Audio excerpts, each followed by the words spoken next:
Hey, and welcome to Matt and Jess TV. I am Matt And Roach. I'm Jessica Bun Bun. Welcome to our reaction and review for Widow's Bay Season 1, Episode 8.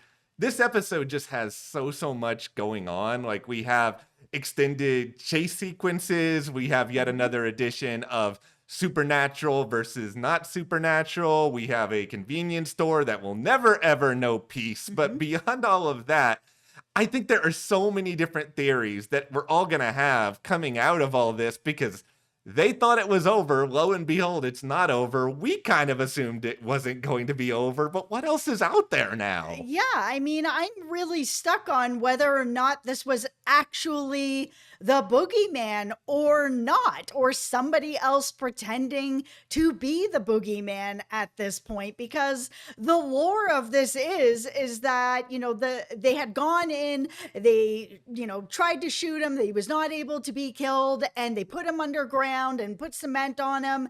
And if that's the case and a bullet's not going to take him down, then how did we end up here at the end of this episode where you have Patricia shooting him and he actually just goes down, and then she's in the ambulance, still has the gun on him, but still not moving, all the way to the crematorium, still not moving. I'm like, is this actually him or not? Like, I'm not sure. Who out there thinks that this is the actual boogeyman, or if this is somebody else pretending to be the boogeyman? Let us know in the comments. What do you think? Actual boogeyman or somebody else? This is honestly a really hard question, and I'm not going to dodge it. I'm going to say it's a man in a boogeyman suit, but it's really difficult because there was a certain point when I was watching this, the moment that Patricia has the gasoline and she's just like holding it, at that point, I think if I'm pretending to be the boogeyman, I'm going to be like, okay, you know what? This was fun for a while, but I'm done. I'm going to take off the mask, because it's just like, why would you willingly put on this outfit knowing full well eventually something terrible is going to happen to you? True sight. Maybe whoever this person was took true sight and this is what happened to them instead.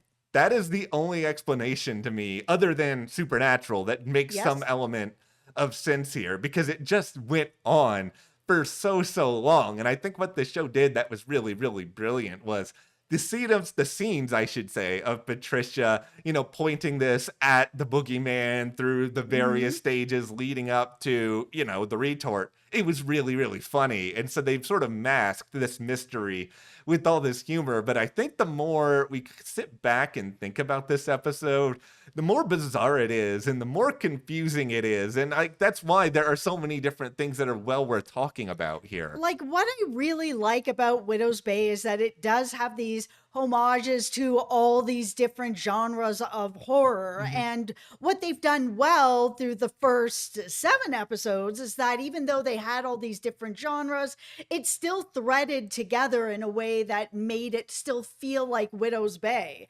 This particular episode where we jumped into slasher, it felt a little bit less like Widow's Bay and a little bit like something else. Like, I mean, I love the homages. Even Patricia, who out there does not think she looks like Wendy Torrance from The Shining? This actress is perfectly cast through this episode, running through the streets, screaming like Wendy. I was just like, oh my goodness, they couldn't have picked a better actress.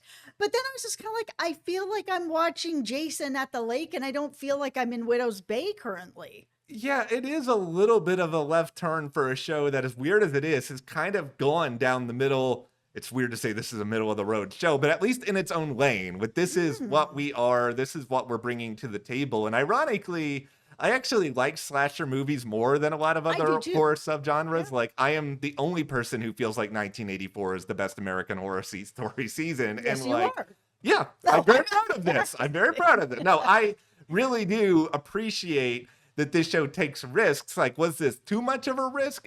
To me, it's going to depend on how they're going to sort of rein a little of this back in. But then at the same time, is there anything to rein in? Because how much of what we saw in this episode is actually real? Like, that's another discussion point as well. Yeah, that is the biggest thing with this episode is, I think, whichever way you look at it, it goes in two directions. If the boogeyman's actually the real boogeyman from back in the day, Yeah. or this is somebody who took the mask from the historical society, maybe opened up the door to the boogeyman's house, went in, tried to find whatever they could, but then left, and they didn't actually leave. The boogeyman's still there. Yeah. Because we didn't see the floor opened up. No. We just saw the door open. I was like, okay, well, that's not enough. No, they did not exactly give us a lot of evidence to close this case here. But you know what? We're still getting on our tinfoil hats, our magnifying glasses. We're going to take you through all of this. But before we do, be sure to hit that subscribe button. We are going to be here through all of Widow's Bay, breaking things down, having theory discussions with you guys. We love hearing everything that you have to say about this show in the comments. Absolutely. And we have a brand new theory up for our YouTube members and our Patreons, all about True Sight and how it is connected to every single episode so far this season. And if it's possible that the entire town is part of True Sight and what has happened with that. Yeah. Thank you so much, guys, for your support over there. Like, we really do appreciate it. It really helps us out here at the channel. Thank you. All right, let's just talk more about everything you set up with Boogeyman versus not Boogeyman, because there's a lot of reasons to think that this is not the Boogeyman. That's where I am. It's not the Boogeyman. They didn't show me enough. They just showed me that the mask was gone from the Historical Society and the door to his house was open, but nothing else. If they had maybe put like a jackhammer outside or something that's like, because they said he was covered in concrete, that they buried him in the basement, concrete, he's in there. I'm just like, okay, well, if he was somebody who couldn't die and that's how they had to get rid of him because maybe he made a pact with, you know, this demon of the island, or he is a descendant of somebody, of Richard all the way down, then why didn't we get enough information on that? We didn't. I think it's somebody else. And I think that's why when she shot him at the gas station, he actually went down and he was done. Yeah. Okay. So the whole cement part of this, for the first and foremost here, if there was a jackhammer that was used, wouldn't other people in the town have heard it or something like that if they were actually unearthing? It seems like this town isn't big enough that, like, you're not going to hear things. I know the house is a little bit off the beaten path, but a lot of people seem to hear the church bells. I mean, at the very least, a few people did. Yeah, I think that people probably would have heard it. It's the middle of the night. I mean, just the same. It was just, I also totally understand why they didn't unmask him, because that is definitely something that happens in slasher movies where they never take the mask off and they never figure out who it is. So I appreciate that. But at the same time, if I was Patricia, I'm taking the mask off. I want to know. Like, I thought it was interesting that it came out that she did lie about those phone calls, because I wasn't sure that she had. I thought she was telling the truth. And as it turns out, no, she was the half lying, that those phone calls never came in, but that the boogeyman was actually at her house. And that's why I was just like, okay, you're in an ambulance. You've got this gun on him. Just take the mask off. Just take it off. Well, this is the thing. We've heard Scooby-Doo mentioned in our comments before as a comparison with this whole debate. And you know what does happen at the end of almost every Scooby-Doo episode? They take the mask off of the bad person wearing it and terrorizing the community. So whoever is behind this, let's just assume that somebody is behind this, that if this isn't a supernatural boogeyman running around out there, they had a pretty thought out plan that, all right, I'm going to take this mask because let's just all be honest here. It's not like the Historical Society is being watched night and day by a legion of like toughened security guards. And they also would know Patricia has told every person in this town about what happened to her in the past, many of them so many times that they're seemingly sick of it. Like, they've made a very major point about this in multiple episodes at this point. Well, here's the thing too, is like Tom and Patricia and Wick, they've all been digging into this, and maybe they're getting closer and closer and closer to something. And if there are people in town that are behind this, which is a theory that's still on the table, then maybe they don't want them getting closer and closer to it. So they're like, you know what? we got to find a way to shut Patricia up. How can we do that? Okay, we're going to do this. We're going to make it look like the boogeyman has left his house. We'll smash open the door. We'll go to the Historical Society. We will get the mask. She will have seen the mask. If she's telling the truth, this mask will make it that she will know who I am immediately. And this might be enough to scare her so that she will stop. And if we have to kill her, we have to kill her, because, the island needs souls. Yeah, because this is the thing. This is why it can be sort of both pseudo supernatural and supernatural at the same time. Like, it can be almost anything, because whoever is behind this, if there is some group of people out there, like, they may legitimately believe all this stuff, that that this is necessary, that there is some sort of deal that they have made with an entity, and people are getting too close, so we have to find a way in order to stop them. Bringing back the boogeyman is a really good way to do that, and then also taking that true sight to make sure that you stay committed to the bit here, where otherwise, if you were of sound mind, you would have run away at a certain point, right? This is the part of it, though, that another thing that you've mentioned in multiple videos is that Wick may somehow be a part of this group of people causing all these problems. 1,000%. I still feel like if this is a group of people, yeah, I feel like he's still part of it, and that he is leading it. And I think that is why he has inserted himself into everything that's been happening with Tom, Patricia digging around, that he's like, if they're going to be digging around, I need to know what they're looking at. So earlier on this season, I was very much Team Dale, and that was a lot just because of Jeff Hiller. I'm sorry, it's not your fault. You just look like you're up to something on this show all the time. But I am starting to gravitate more and more to your way of thinking, especially especially after this episode, because, like, let's just all think about this for a moment. All of a sudden, the boogeyman is running around Widow's Bay after being gone ever since presumably Patricia was a child. And it just so happens after Tom and Wick are on the boat and Richard and all that stuff happens, where they seem to think, oh, it's all better at this point, that they've healed how many people would know that they've done this to then be like, all right, now let's let loose the boogeyman to kind of confuse everybody? It's Wick, and then whether or not Wick told some people about this. Well, that's the thing. When they were digging up Richard, there were like 3 other people there, and none of them were Tom or Patricia. Yeah. So there are definitely other people that know what Wick is up to. It is Wick that figured out about the mask being missing. It is Wick that went to the house and the door was busted open. It is Wick that seems to be at that right place at the right time every time. And then it's also Wick who, at the end of the episode, makes it pretty clear to Tom and Evan that, oh, this isn't quite over. Like, there's still something more that's happening here. And that's where I'm just sort of sitting back and being like, okay, Wick, well, this other problem was seemingly just solved. Like, why are you saying this now? Okay, so my feeling or my wonder is if Wick has maybe had a change of heart, that when this whole show started, he was like, I don't want tourists at the island. I want whatever it is to keep people away from here. Me and this group of people, we're going to like start digging up lore and making it feel like people should not be coming here and that nobody should be leaving. But that maybe as this has been going on, he's been getting closer to Patricia. He's been getting closer to Tom, and he's starting to see tourists coming in and that the island is really thriving, that maybe there's a part of him that's like, I still don't like it, but it's not what I thought it was going to be. And, people are dying. This isn't great. Like, I need to make sure that the group of people I was working with, whoever these faceless, nameless people were at the grave, cut it out. And at that point, he realized that while they dealt with Richard, there are other people that know that this is going on.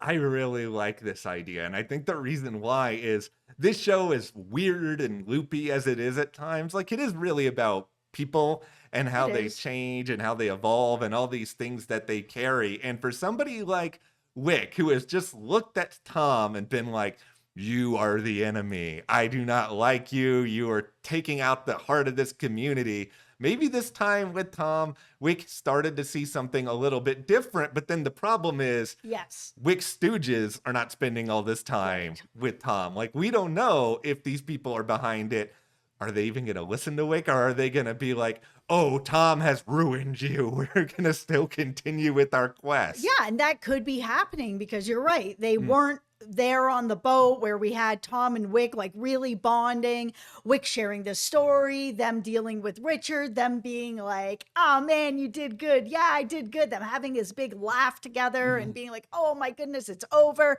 Seeing in this episode, they're all eating together and they have this big relief where it's like, okay, we've cleared it all up. We're moving forward. That if Wick is working with other people, they don't know that this is where it is or what is going on, that maybe Wick is having a change of mind. Well, here's the really interesting thing about all this, because let's move briefly into, okay, this town is supernatural territory for a moment. Ooh, okay, we're here. Everything we just said still applies, because it's like, let's listen to this idea for a moment.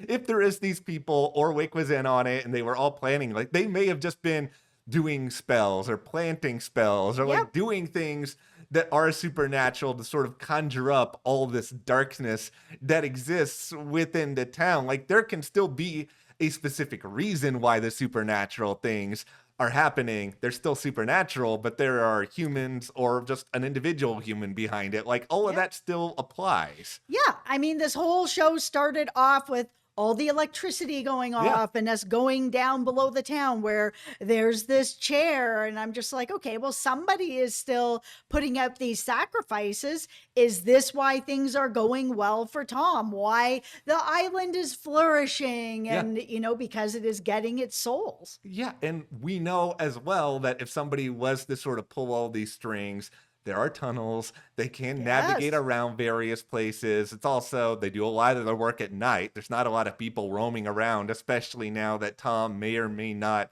have instilled this curfew. And this is where I will talk briefly about how much of any of this is real. It's so weird how this show, nobody ever talks about the events from the episode prior. Nobody has still talked about Tom losing his mind at the city hall meeting.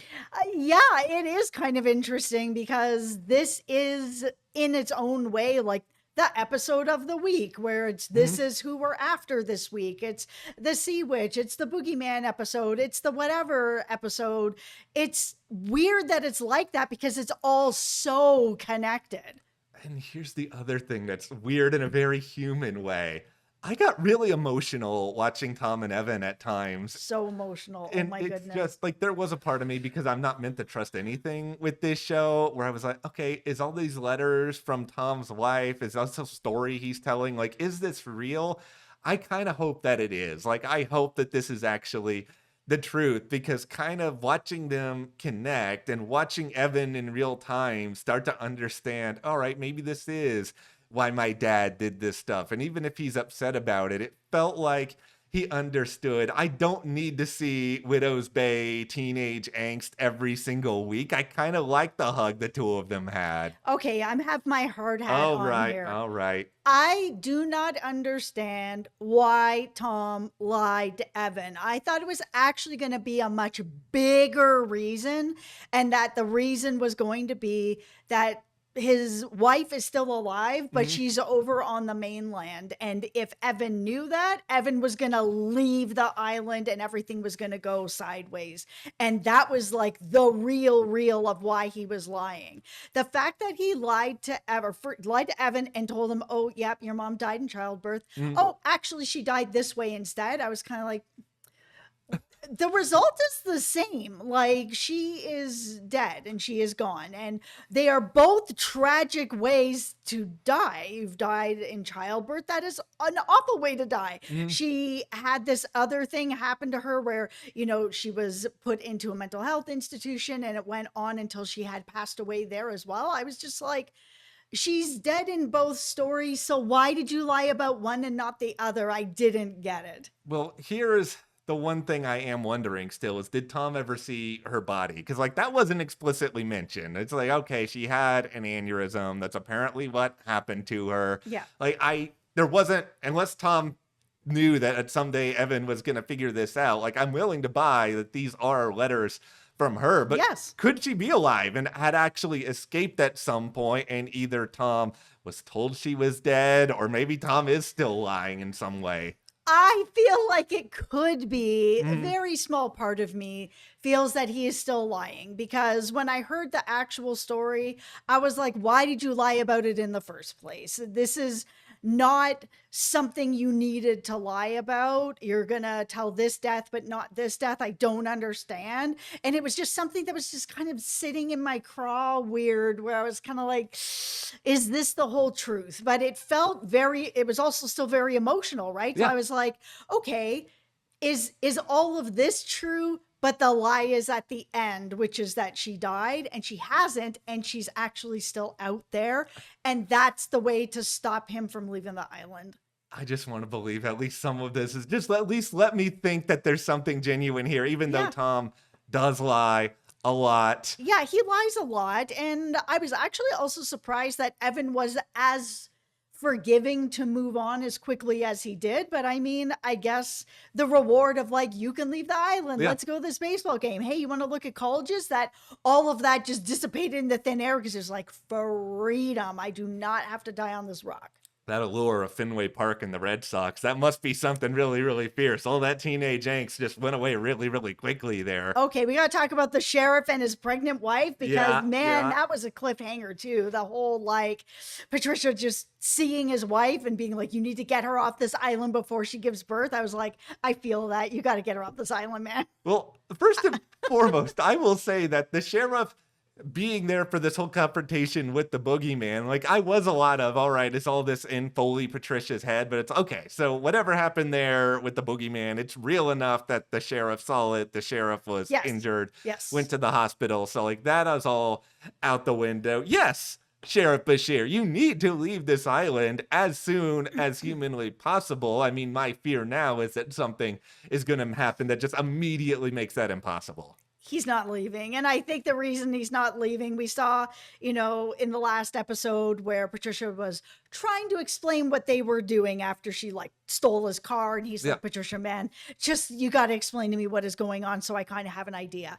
By the time we got back to them, she's like, oh, that's only half the story. And he's like, I'm good. I'm putting in my week's notice. I don't need to know anymore. If what you're telling me is true, then I absolutely need to leave. And now we're here where he is in it. Whether Yeah. he wanted to be in it or not, he's in it. So he may be in a situation where he just can't leave just his own self to be like, I need to see this through. So my wife's not leaving the island either. Weird lore of this town and everything we've heard, because there are still a lot of stories that they could bring back before the Mhm. season is over. Like that aside, there are two human questions to wonder over the next upcoming episodes. I think first and foremost is, yeah, Bashir, are you fully in it now? Are you going to I stay? hope so. How quickly are you going to recover? Are you just going to be wandering around the town half dead? And then the other, Evan, how are you going to recover? Because I think it's fair to assume that Tom's not going to let them go off the island at No. this point. And Tom, you have already said everything now about what happened supposedly to his mom. If you don't explain to him now why he can't leave the island and all this other stuff that's going on, he is going to lose it. And then we're going to have some sort of situation where something really bad is going to happen with this kid before the end of the season. Is Evan even going to believe him? Like, I'm thinking back to like when I was a teenager, if my parents were like, oh, you can't leave here because there's a curse. And if you leave, you're going to die. I would still be on the ferry because it just sounds ridiculous. And even though Evan has grown up on this island and he's definitely heard all the lore, he may not buy into it enough to not get on the ferry. I think we're going to be looking at a cliffhanger of Evan is getting on the boat. But that is where we are coming out of Widow's Bay, season 1, episode 8. Let us know in the comments, what did you guys think about this whole Boogeyman storyline? Is this real? Is this imagined? Is there true side involved? Thank you so much. And also be sure to join our memberships for our full True Sight discussion. It's really fun. We really appreciate your support there. And we will see you here next time.